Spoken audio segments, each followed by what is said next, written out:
Ladies and gentlemen, welcome to another video. In this video, we're going to be talking about how to fix the insufficient funds error even when you have money. So let me tell you a couple of reasons why you could be facing this problem.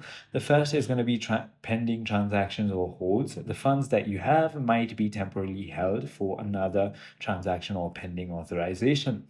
You could have also overdrawn your balance. If your account was previously overdrawn, new deposits are automatically used to pay back the negative balance. Also, there might be mismatch in balances. Cash App may be using the lower of your current or available balance, where available is often less due to pending activity. In order to fix it, the first thing you want to do is simply go ahead and try to attempt the transaction one more time.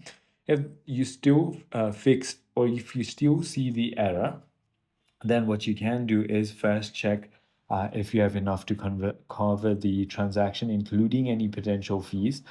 If not, you might have to deposit funds directly into your Cash App balance instead of relying on a linked